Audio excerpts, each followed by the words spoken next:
नमस्कार दोस्तों, आज के इस लेक्चर के अंदर हम कॉम्प्लेक्स एनालिसिस जो हम पढ़ रहे थे उसके अंदर एनालिटिक फंक्शन के बारे में हम पढ़ने वाले हैं। विश्लेषिक फलन हमने स्टार्टिंग में ही कहा था कि जो एनालिटिक फंक्शन हमें मेन पढ़ना है तो उस तक पहुंचने के लिए हमने लिमिट पढ़ी, कंटिन्यूटी पढ़ी, अवकलनीयता पढ़ी। अब देखिए, अब आएगा एनालिटिक फंक्शन विश्लेषिक फलन, इसके बारे में हम बात करते हैं और इसके नोट्स हैं वो टेलीग्राम पर आपको मिल जाएंगे। एनालिटिक फंक्शन विश्लेषिक फलन, बिल्कुल सरल बात है। एनालिटिक फंक्शन या फिर विश्लेषिक फलन किसे कहते हैं, तो एक सीधी सी डेफिनेशन आपको मैं बताऊंगा पहले तो, कि कोई भी आपका फंक्शन fz है वो किसी प्रांत के अंदर विश्लेषिक कहलाएगा यदि उस प्रांत के प्रत्येक बिंदु पर जो आप फंक्शन ले रहे हैं वो अवकलनीय होना चाहिए। सीधी सी बात यही है कि अगर प्रांत के प्रत्येक बिंदु पर अगर जो आप फंक्शन ले रहे हैं वो अवकलनीय है तो वो फंक्शन आपका एनालिटिक फंक्शन कहलाएगा। तो पहले आप डेफिनेशन लिख लीजिए विश्लेषिक फलन की, फिर एक डेफिनेशन और भी लिखूंगा मैं कि fz किसी प्रांत में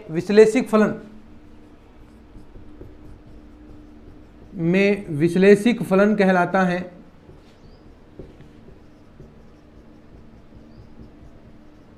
fz किसी प्रांत में विश्लेषिक फलन कहलाता है यदि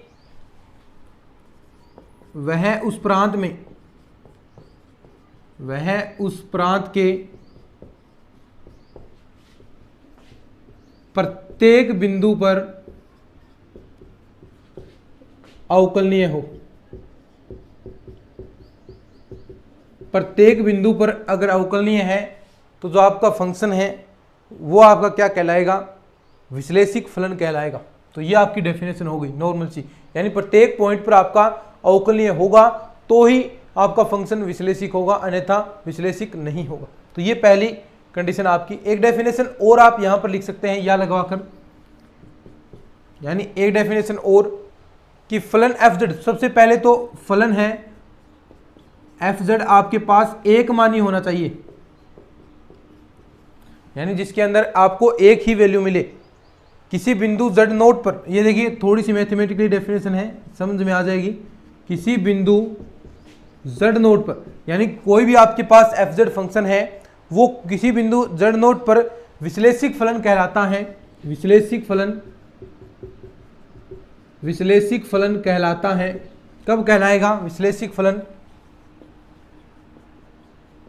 कहलाता है यदि fz है वो z नोट के कम से कम एक प्रतिवेश के अंदर पूर्ण रूप से अवकलनीय होना चाहिए। यानी जो fz है वो जो आपका z नोट है उसके कम से कम एक प्रतिवेश में प्रत्येक बिंदु पर अगर अवकलनीय है तो ये आपका विश्लेषिक फलन कहलाता है। लिख सकते हैं यदि fz z नोट के कम से कम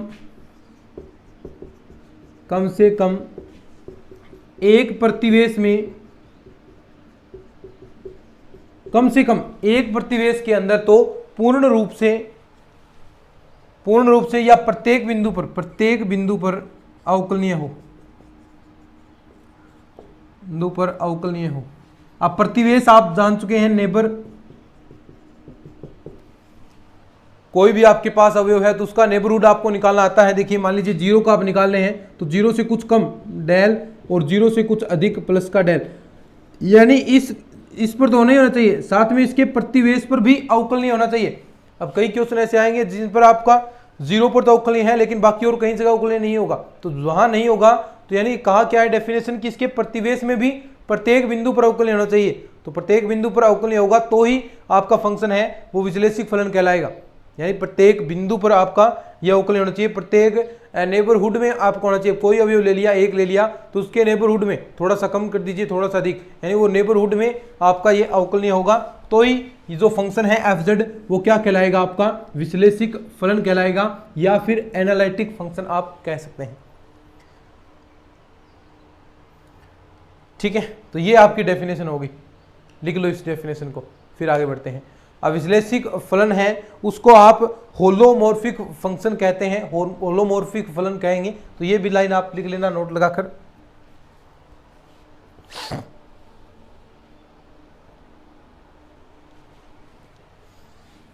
नोट लगाकर लाइन लिख लेना एक।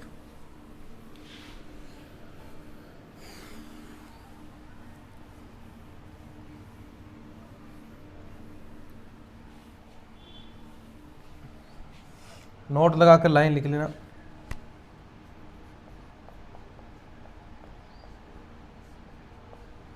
नोट लगाकर लाइन लिख लो कि विश्लेषिक फलन को होलोमॉर्फिक फलन भी कहते हैं। तो ये तो नोट लगाने की कोई बात नहीं है, लेकिन लगा लो। विश्लेषिक फलन को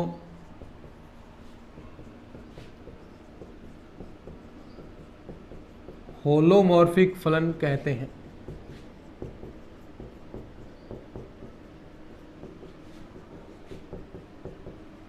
विश्लेषिक फलन को होलोमॉर्फिक फलन कहते हैं। एक नंबर नोट तो ये है। दूसरा नोट देखना कि मान लीजिए किसी बिंदु z नोट पर आपका फलन विश्लेषिक नहीं है, तो वो आपका जो बिंदु होगा जिस सॉरी कि किसी बिंदु पर आपका अवकलय नहीं है, तो उस पॉइंट को क्या कहेंगे? विचित्र बिंदु कहेंगे उसके।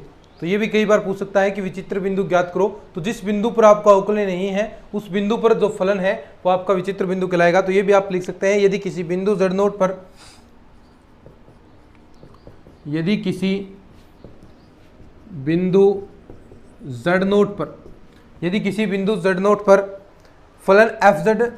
फलन fz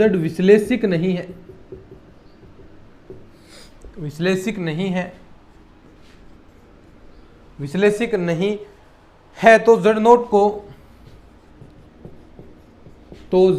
को विचित्र बिंदु कहते हैं। विचित्र बिंदु। तो ये z नोट आपका क्या कहलाएगा? विचित्र बिंदु कहलाएगा। सिंगुलर पॉइंट आप इंग्लिश के अंदर कहते हैं, या फिर fz की सिंगुलर पॉइंट कह सकते हैं आप इंग्लिश के अंदर, सिंगुलर, या फिर fz की विचित्रता कहलाती है, या फिर fz की विचित्रता।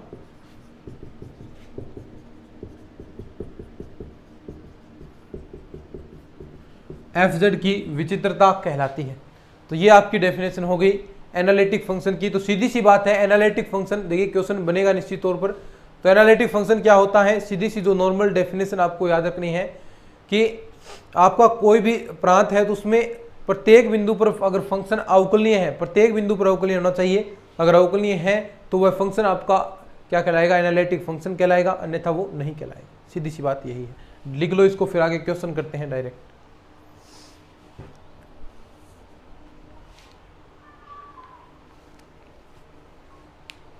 तो कुछ चीज़ें आपको याद भी रखनी है। देखिए कुछ क्वेश्चन है वो जो बहुत बड़े लेंथी हैं, तो आप उनको प्रूफ नहीं कर सकते। इससे अच्छा है कि डायरेक्ट आप उनको याद कर लें। प्रूफ मैंने नोट्सों के अंदर दे दिया है, तो आपको सीधा सा कई क्वेश्चन है वो सीधे लाइन के तौर पर याद रखने हैं, क्योंकि इसके अंदर ज़्यादा क्वेश्चन नहीं बनते हैं, वही घूम फिर कर क्वेश्चन आते हैं। कभी फर्स्ट ग्रेड के अंदर आ जाता है, कभी कॉलेज लेक्चर के अंदर आ जाता है, सेकंड ग्रेड के अंदर तो अभी जुड़ा है। तो यही चीज़ें छोटी छोटी चीज़ें पूछी जाती हैं, ज़्यादा हार्ड चीज़ें नहीं। क्वेश्चन सोल्व करना नहीं पूछेगा, केवल मात्र ये क्वेश्चन ऐसे पूछ सकता है कि हाँ बताइए कि एफ जेड बराबर जेड स्क्वायर विश्लेषिक है या नहीं। तो ये आपको अगर याद है तो थोड़ा बहुत याद रख लेना, करने कहाँ बैठोगे इनको, ठीक है, लिख लिया होगा।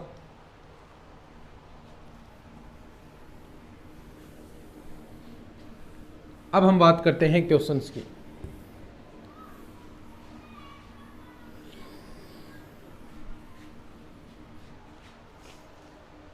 क्वेश्चन देखिए कि एफ जेड बराबर जेड स्क्वायर, सीधा है स्टेटमेंट के तौर पर जेड स्क्वायर। अब बताएं क्या ये आपका विश्लेषिक फलन है क्या, एफ जेड बराबर जेड स्क्वायर। तो सबसे पहले विश्लेषिक के लिए चेक आपको यही करना है कि क्या ये अवकलनीय है या नहीं। अगर अवकलनीय है तो ये फंक्शन आपका विश्लेषिक भी होगा। तो आप देख सकते हैं और आपने अच्छे से पढ़ा भी होगा कि एफ जेड बराबर जेड स्क्वायर प्रत्येक बिंदु पर अवकलनीय है। तो कोई भी ऐसा बिंदु नहीं बनेगा जिस पर ये आपका अवकलनीय न हो, कोई भी ऐसा बिंदु नहीं है जिस पर ये अवकलनीय नहीं है। क्यों नहीं है? क्योंकि अगर अनुपात के अंदर होती चीज़ें, देखिए कोण के अंदर होती तो आप डायरेक्ट कर सकते थे कि इसका मान अगर 0 हो जाता है, जेड बराबर 0 हो जाए तो ये इन्फिनिटी बन जाए, लेकिन सीधा ऊपर है। तो ये एफ जेड स्क्वायर प्रत्येक बिंदु पर क्या है, प्रत्येक बिंदु पर विश्लेषिक है। या सीधा विश्लेषिक, ये क्या है आपका विश्लेषिक है, एफ जेड जेड स्क्वायर विश्लेषिक है। सीधा लाइन लिखे भैया, सीधी लाइन लिखे कि विश्लेषिक है। ये क्या है, विश्लेषिक है, क्यों है, क्योंकि यह प्रत्येक बिंदु पर अवकलनीय है, क्योंकि यह प्रत्येक बिंदु पर अवकलनीय है।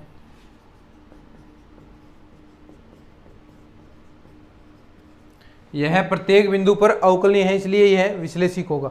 अगर हम बात करें सम्मिश्र बहुपद की, तो वो भी एक विश्लेषिक फलन होता है। तो ऐसे लाइन आप याद रख लें, नंबर 2 पर एक सम्मिश्र बहुपद फलन, देखिए कॉम्प्लेक्स फंक्शन है, वो क्या होता है, बहुपद है और अवकलनीय भी होता है। क्योंकि हमने बात की है कि कोई बहुपद फंक्शन है वो प्रत्येक बिंदु पर अवकलनीय होता है, तो ये हम बात कर चुके हैं। अवकलनीय है तो ये भी क्या होता है, एक विश्लेषिक फलन होता है। तो ये लाइन आप डायरेक्ट लिखें, सम्मिश्र बहुपद एक विश्लेषिक फलन है। क्या है, एक विश्लेषिक फलन है। तो ये लाइन भी आपको याद रखनी। तो ये तो आपका एनालिटिक फंक्शन के बारे में हो गया। देखिए एक क्वेश्चन है ऐसा कि एफ जेड बराबर जेड का मापांक स्क्वायर। ये देखिए अगर आपको याद होगा एफ जेड का मापांक स्क्वायर, अगर ये याद है, देखिए एफ जेड का मापांक स्क्वायर, तो पूछा है कि विश्लेषिक है या नहीं। तो आप देख सकते हैं क्या ये विश्लेषिक होगा या नहीं होगा। तो ये विश्लेषिक फलन नहीं है, ये विश्लेषिक फलन नहीं है। क्यों नहीं है बताइए मुझे। हमने देखा था कि मापांक z है, ये केवल मात्र z बराबर 0 पर ही अवकलनीय है, z बराबर 0 पर अवकलनीय है। अब इसका हम प्रतिवेश लेकर देखें, देखिए क्या केवल मात्र 0 पर है, तो इसका प्रतिवेश क्या 0 माइनस का डेल हमने घटा दिया, 0 प्लस का डेल कर दिया, तो क्या इसके प्रतिवेश के अंदर अवकलनीय होगा क्या। केवल मात्र यहाँ पर है तो इधर कैसे अवकलनीय हो सकता है। तो यानी प्रत्येक जो हमने लिया है इसका प्रतिवेश, इसके प्रत्येक बिंदु पर अवकलनीय होना चाहिए, डेफिनेशन कहती है विश्लेषिक फलन की। लेकिन ऐसा नहीं है तो ये विश्लेषिक नहीं होगा। ठीक है, सिंपल सी बात है, z बराबर 0 पर ये केवल मात्र z बराबर 0 पर अवकलनीय है। हम ये पहले ही बात कर चुके हैं कि केवल मात्र ये z बराबर 0 पर ही अवकलनीय है, बाकी कहीं भी अवकलनीय नहीं है। तो ये आप देख सकते हैं इसका प्रतिवेश के अंदर ये केवल मात्र 0 पर होगा, बाकी प्रतिवेश में कहीं भी नहीं होगा। और कहीं भी नहीं होगा तो इसका अर्थ क्या हो गया कि ये आपका विश्लेषिक फलन नहीं है, ये फंक्शन आपका विश्लेषिक फलन नहीं होगा। ठीक है,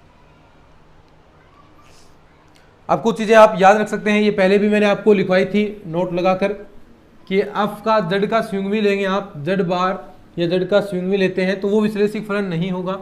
ये पहले भी हमने बात की थी कि वो अवकलनीय नहीं है, अवकलनीय नहीं है तो विश्लेषिक भी नहीं होगा। नंबर 4 पर एफ जेड बराबर जेड का जो बार है या जेड का स्विंगवी आप लेंगे तो किसी भी बिंदु पर अवकलनीय है। देखो किसी भी बिंदु पर अवकलनीय भी नहीं है, ये किसी भी बिंदु पर अवकलनीय नहीं है। अब अवकलनीय नहीं है तो ये विश्लेषिक भी नहीं होगा, नहीं है तो यह विश्लेषिक फलन भी नहीं है। तो यह विश्लेषिक फलन भी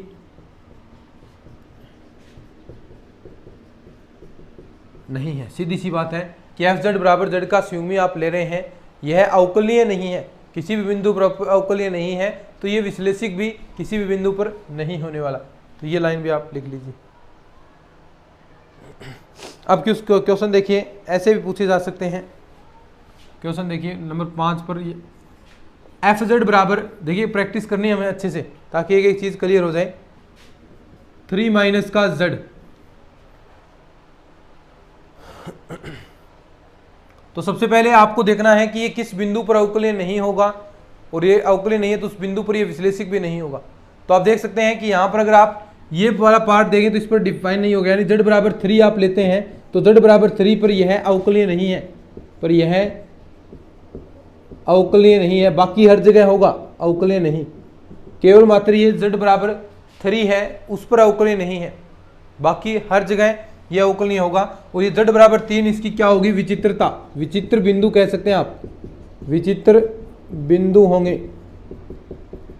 z बराबर 3 है, ये इसके क्या होंगे, विचित्र बिंदु होंगे, सिंगुलर पॉइंट होंगे, तो ये भी आप लिख सकते हैं z बराबर 3 पर ये विचित्र बिंदु है। अब z बराबर 3 पर ये अवकलनीय नहीं है, तो ये केवल मात्र z बराबर 3 पर ही आपका विश्लेषिक फलन नहीं होगा इन बिंदुओं के लिए।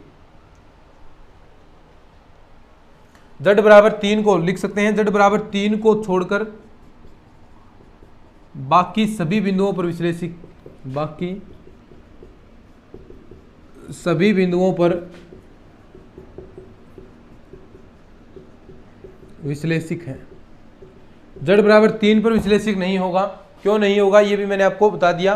क्यों? क्योंकि z बराबर 3 पर ये इन्फिनिटी बन रहा है, फंक्शन आपका डिफाइन नहीं हो रहा है, अवकलनीय नहीं है। z बराबर 3 पर अवकलनीय होने के लिए भी ये कंडीशन लागू होती है। तो ये आपका क्वेश्चन हुआ। फिर आगे बढ़ते हैं भाई।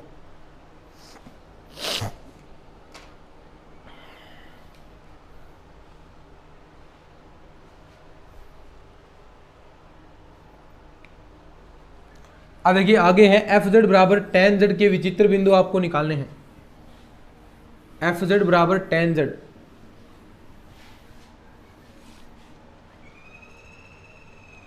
क्वेश्चन है इस प्रकार, कुछ क्वेश्चन दिया है आपको कि एफ जेड बराबर tan z, एफ जेड बराबर tan z किस बिंदु पर अवकलनीय नहीं है, या उसके अवकलनीय नहीं है, या किस बिंदु पर विश्लेषिक नहीं है, या उसके विचित्र बिंदु। एफ जेड बराबर tan z के विचित्र बिंदु ज्ञात कीजिए, के विचित्र बिंदु क्या होंगे। क्वेश्चन ऐसा दे दिया आपको कि एफ जेड बराबर जो tan z है उसके विचित्र बिंदु आपको ज्ञात करने हैं कि विचित्र बिंदु क्या होंगे। तो विचित्र बिंदु सीधी सी बात है, यानी जहां पर ये फंक्शन आपका इन्फिनिटी बन रहा है वही पॉइंट, और जहां पर ये अवकलनीय नहीं है तो अवकलनीय कहाँ नहीं होगा, जहां पर ये फंक्शन है आपका इन्फिनिटी बन रहा है या अपोन में 0 आ रहा है। तो ऐसे आपको ध्यान में रखना है। तो एफ जेड को आप क्या लिख सकते हैं, देखिए एफ जेड बराबर साइन जेड अपोन में कोस जेड, ऐसा लिख सकते हैं। अब देखिए कहां पर ये डिफाइन नहीं होगा, कहां पर डिफाइन नहीं होगा, कोस जेड अगर आपका 0 के इक्वल है तो, यानी कोस जेड है वो अगर 0 के बराबर है। अब देखिए जेड का मान क्या हो सकता है, कोस का मान कहाँ कहाँ 0 होगा, देखिए कोस इनवर्स 0 कहाँ कहाँ पर हो सकता है। तो जेड का मान सबसे पहले π/2, यानी कोस 90 पर जेड क्या होता है, 0 होता है। आप मान सकते हैं 3π/2 पर, ऐसे ही आपका ये बढ़ता जाएगा, आगे 5π/2 आ गया। तो इन बिंदुओं पर ये क्या है, 0 बन रहा है। अब ये 0 बन रहा है तो इन सभी बिंदुओं का जो समूह होगा, जो सभी इनको व्यक्त कर सकता है, उन सभी बिंदुओं पर ये आपका जो आप ले रहे हैं, ये सभी बिंदुओं पर आपका क्या होगा, विचित्रता बिंदु होंगे जिन पर ये अवकलनीय नहीं होगा, और अवकलनीय नहीं होगा तो ये वहां पर विश्लेषिक भी नहीं होगा। तो ये किनको आप व्यक्त कर सकते हैं डायरेक्ट लाइन के अंदर कि z बराबर 2n प्लस का 1π/2।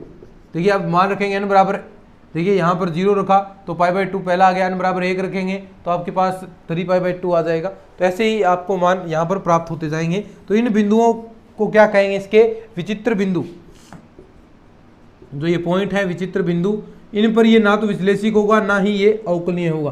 तो इन बिंदुओं पर ये विश्लेषिक नहीं होगा और ना ही इन बिंदुओं पर ये आपका अवकलनीय होने वाला है। तो ये आपका हो गया क्वेश्चन, एफ जेड बराबर tan z के विचित्र बिंदु क्या होंगे, और ये आपको ज्ञात करने थे। ठीक है, लिखो इसको, फिर आगे बढ़ते हैं। लिख लो इसको, थोड़ा लिख लिया करो साथ में।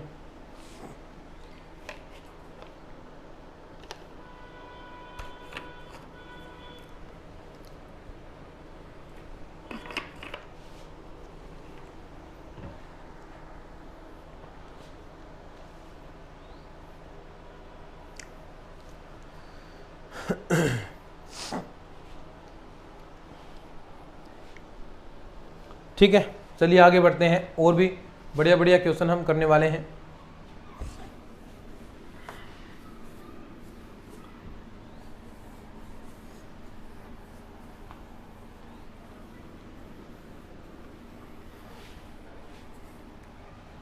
ठीक है, देखिए क्वेश्चन लिखते हैं। अभी क्वेश्चन है इस प्रकार दिया है आपको क्वेश्चन कि एफ जेड बराबर आपको दिया है, एफ जेड बराबर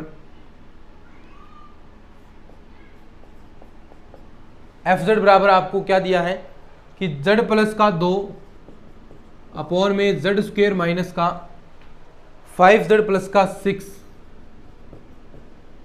के विश्लेषिक होने का क्षेत्र है, के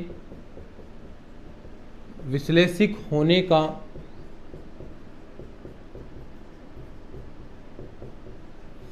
कि आपको बताना है कि विश्लेषिक होने का क्षेत्र कौन सा होगा। नंबर 1 ऑप्शन है आपका, नंबर 1 ऑप्शन कि मापांक z का जो मापांक है वो लेस देन 2 होना चाहिए।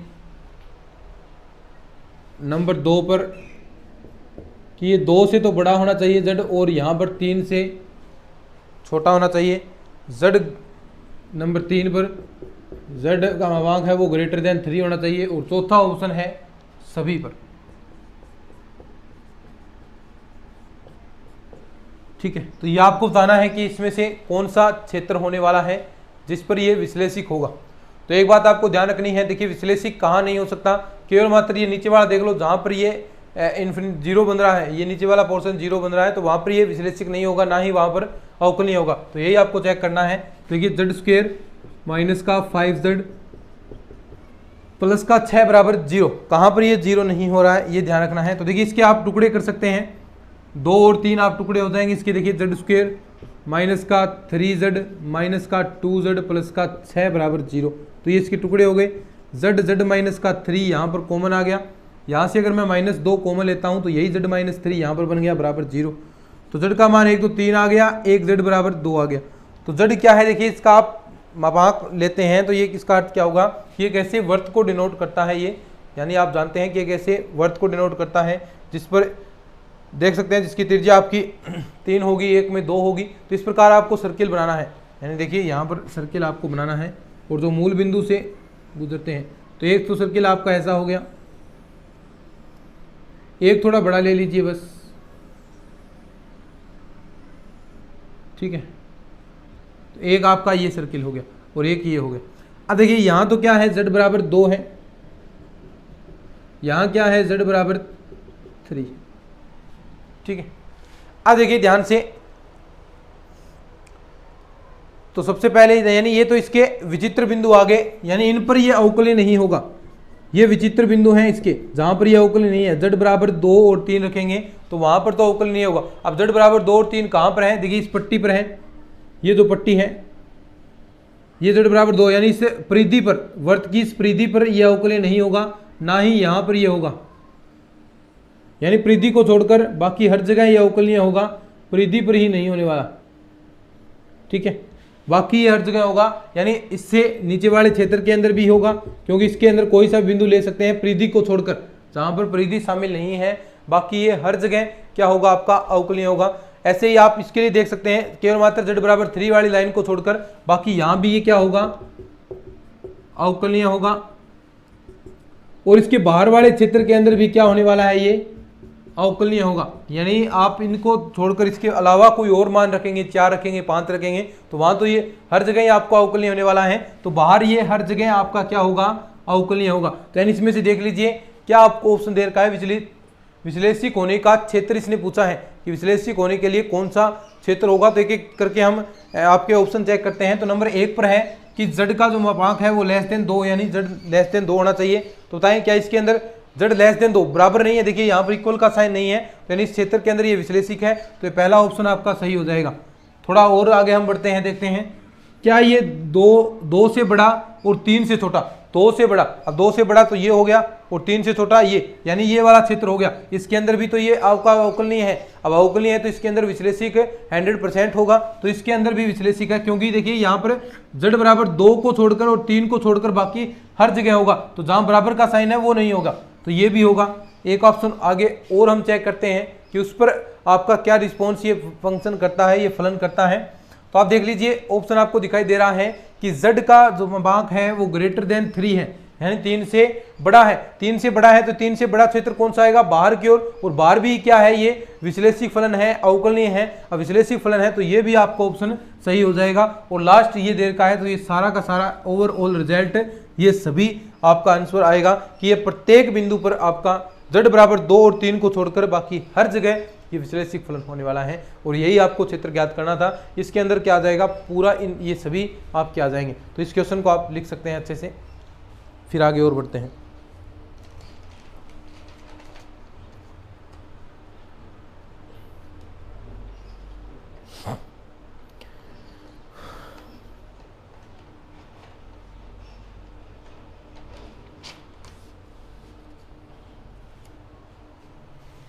एक क्वेश्चन और करते हैं भाई अपन, लिख लो इसको। एक क्वेश्चन और करेंगे अभी।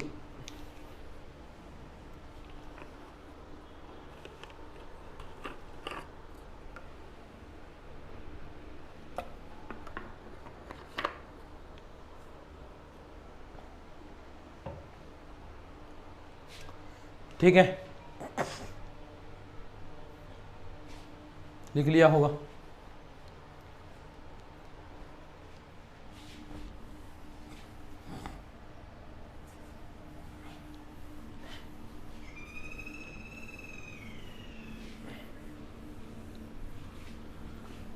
आगे एक क्वेश्चन और है।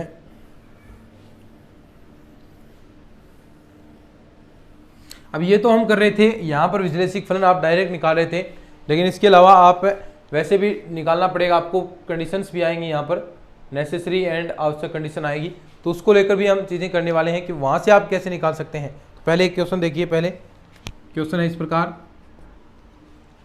कि एफ जेड बराबर 1/z⁴ - 1 के विचित्र बिंदु स्थित हैं, के विचित्र बिंदु स्थित है, के विचित्र बिंदु स्थित हैं। तो नंबर 1 ऑप्शन है आपका, आपको बताना है कि इसके विचित्र बिंदु कहाँ पर स्थित होंगे। तो नंबर 1 ऑप्शन है वर्त z बराबर 1 के अंदर। दूसरा ऑप्शन है वर्त z बराबर 1 के ऊपर।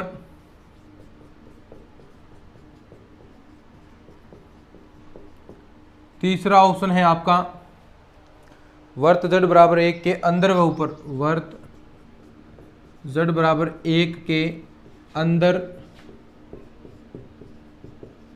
व ऊपर। और चौथा ऑप्शन है वर्त z बराबर 1 के बाहर।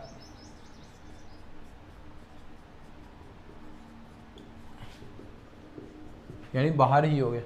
तो इसके आपको विचित्र बिंदु निकालने हैं। तो कैसे ज्ञात करेंगे, देखिए सबसे पहले आपको विचित्र बिंदु निकालने के लिए इसको 0 के बराबर आपको रखना है। तो देखिए रखेंगे विचित्र बिंदु के लिए, हल कर रहे हैं यहाँ पर हम। विचित्र बिंदु कैसे निकलेंगे कि z⁴ - 1 है वो बराबर 0 होना चाहिए। अब देखिए इसके अंदर हम a² - b² वाला फॉर्मूला यूज कर सकते हैं। तो यहाँ पर क्या आएगा, एक तो आप लिख सकते हैं z² + का 1 और z² - का 1 बराबर 0। तो यहाँ से आपके मान आ जाएंगे। यहाँ से तो देखिए आयोटा के रूप में आएंगे, तो z बराबर ± आयोटा और z बराबर आपका यहाँ पर आ गया ± का 1। देखिए अभी ये बिंदु आप डिनोट करेंगे तो आपको एक वर्त की शेप मिलती है। तो यानी बिंदु आप दर्शाएंगे, देखिए कैसे, यानी आप यहाँ पर ये बिंदु दर्शाते हैं। तो एक तो आपका बिंदु यहाँ पर आ गया, एक -1 यहाँ पर आ जाएगा, आयोटा ऊपर आएगा और माइनस आयोटा नीचे आएगा। तो इन बिंदुओं को आप मिलाएंगे तो एक सर्किल की आपको शेप मिलेगी। देखिए तो ये आपका एक सर्किल बना है। अब देखिए आपको निकालना है कि कहाँ पर ये पूछा क्या है कि विचित्र बिंदु स्थित हैं, कि विचित्र बिंदु कहाँ पर स्थित होंगे, कि विचित्र बिंदु कहाँ पर स्थित होंगे। तो आप देख सकते हैं कि जो z बराबर 1 आएगा यहाँ पर आपका z बराबर 1, इस पर ही तो विचित्र बिंदु स्थित है। जो आपकी परिधि है ये एक बिंदु है, z बराबर 1 है इसका मान। तो ये जो विचित्र बिंदु है केवल मात्र इस वर्त की परिधि पर ही स्थित है, यानी z बराबर 1 के ऊपर ये स्थित है। देख लीजिए विचित्र बिंदु आपके z बराबर 1 पर स्थित है। आप कोई सा भी ऑप्शन चेक कर लीजिए। पहले आप ऑप्शन चेक करते हैं तो z बराबर 1 के अंदर, तो अंदर तो ये विश्लेषिक होगा, तो नहीं होगा, ये ऑप्शन तो गलत हो गया। वर्त z बराबर 1 के ऊपर, वर्त z बराबर 1 के ऊपर, तो बिल्कुल सही बात है कि वर्त z बराबर 1 के ऊपर स्थित होगा, तो ये ऑप्शन आपका सही हो गया।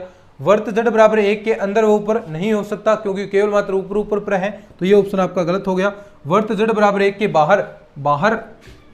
बाहर विचित्र बिंदु नहीं है, बाहर तो ये विश्लेषिक होगा भी, बाहर तो ये विश्लेषिक होने वाला है, तो बाहर तो विश्लेषिक होगा तो विचित्र बिंदु कैसे होंगे, तो ये भी ऑप्शन गलत है। तो आंसर क्या आ गया आपका, वर्त z बराबर 1 के ऊपर ये स्थित होने वाला है। तो ये आपका हो गया भाई एनालिटिक फंक्शन। अब इसके कंडीशन आती है नेसेसरी एंड सफिशिएंट कंडीशन, और बहुत सारे इससे रिलेटेड क्वेश्चन भी बनते हैं एग्जाम के अंदर, और कई बार हूबहू चीजें भी पूछ सकता है। तो इसके बारे में हम बात करेंगे नेक्स्ट क्लास के अंदर। अगर ये क्लास आपको अच्छी लगी है तो इसको शेयर जरूर कर देना, चैनल को सब्सक्राइब कर लेना। चलिए आज की इस वीडियो के लिए इतना ही, धन्यवाद।